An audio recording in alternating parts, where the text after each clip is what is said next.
আমরা আপনাদেরকে আর অপমানিত করতে চাই না। এখন যেভাবে সহিংসতা ছড়াচ্ছে এবং এক শ্রেণীর মানুষ, এই যে আপনারা দেখেছেন 5 তারিখে আমরা একটা স্বাধীন এনেছি, ছাত্ররা জীবন দিয়েছিল, তার পরবর্তীতে যে দেশের অবস্থা আপনারা দেখছেন, আমরা বলতে চাই আপনারা ঘোলা পানিতে মাছ শিকার করতে আসবেন না। সংগ্রামী বন্ধুগণ, ছাত্র সমাজ 24 সালে দেখিয়েছে ছাত্র সমাজ কি পারে। আপনারা দল মত নির্বিশেষে আপনারা আপনাদের মতো করে কাজ করেন, কিন্তু এই যে ছাত্রদের যে প্ল্যাটফর্ম তৈরি হয়েছে, এখানে আপনারা বা হাত ঢুকাতে আসবেন না।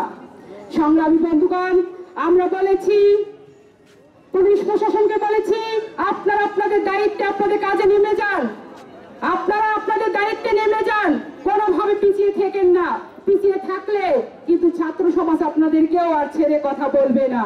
যে হত্যা করা হয়েছে তার সঠিক শাস্তি কিন্তু এই বাংলার জমিনে কিন্তু আমরা চাই।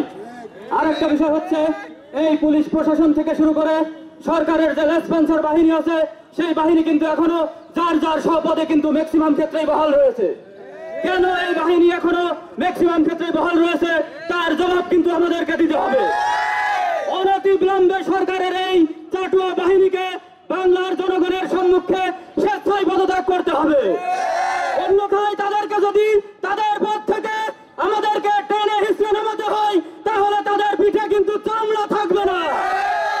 আমরা চাই আপনাদের একটা ন্যূনতম সম্মান আছে, সেই ন্যূনতম সম্মান বোধটাকে কাজে লাগিয়ে আজকে বিচার বিভাগ থেকে শুরু করে আজকে যতগুলো বিভাগ আছে, সমস্ত বিভাগ থেকে আপনারা স্বেচ্ছায় পদত্যাগ করেন।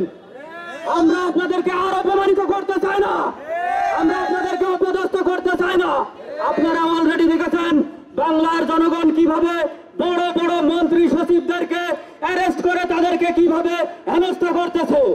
আপনারা যদি এইগুলোর হাত থেকে নিজেদেরকে রক্ষা করতে চান, তাহলে অনতিবিলম্বে স্বেচ্ছায় পদত্যাগ করে বাংলার জনগণের কাছে আপনারা ক্ষমা চেয়ে নেন। যতগুলো ছাত্র এবং যতগুলো ছাত্রী গুলিবিদ্ধ এবং নির্যাতিত হয়েছে, উস্কানি যারা দিয়েছে, ওদেরকে সাহস যারা দিয়েছে, প্রত্যেকের বিচার নিশ্চিত করতেই হবে, করতেই হবে, করতেই হবে।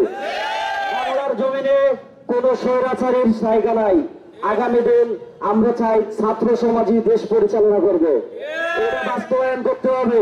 পুলিশের যে সকল ভাইরা রাত্রে আমার কোনো ভাই বোনকে বাসা বাড়িতে ঘুমাতে দেন নাই, কিছু নামধারী এসআই এবং কিছু নামধারী এএসআই, আপনারা যারা আমাদের ভাই বোনকে অনবরত টর্চারিং করছেন, লিস্ট করে নিছেন, এবং লিস্ট করা সেই ভাইদেরকে আমরা খুঁজতে চাই। তারা আজকে কোথায়? তাদেরকে আইনের আওতায় আনতে হবে এবং বাংলাদেশের প্রত্যেকটা সেকশন, প্রত্যেকটা জায়গায় সংস্কার করতে হবে। এটার বাস্তবায়ন না করা পর্যন্ত ছাত্র সমাজ মাঠ ছাড়বে না, ছাড়বে না, ছাড়বে না। খামেরা তো দাগ হয় কিভাবে? এই যে ভাবি, দাগও যাবে রাগও যাবে, নিন চাকা সুপার হোয়াইট। এই রাষ্ট্র এতদিন যেভাবে চলতো এখন আর চলবে না। আমরা পরিবর্তনে এনেছি, সংস্কারও করব, এই স্লোগান আমরা দিচ্ছি, আপনারা দেখেছেন। কাজেই বলতে চাই, এই রাষ্ট্রের যেখানে যেখানে আবর্জনা আছে, আমরা প্রতিটা আবর্জনা পরিষ্কার না করা পর্যন্ত এই ছাত্র সমাজ ক্ষান্ত হব না। আমরা বলতে চাই, এই রাষ্ট্রের ইতিপূর্বে যেভাবে শাসন করেছে, আমাদের ভাইরা অনেকে বলছে প্রশাসনের ভাইরা আমাদেরকে হেনস্থা করেছে, আমরা বলতে চাই এই সকল প্রশাসন থেকে শুরু করে প্রতিটা সেক্টরে যে অন্যায় করেছে, প্রতিটা অন্যায়ের বিচারে এই মাটিতে করে তারপরে ছাত্র জনতা ক্ষান্ত হবে।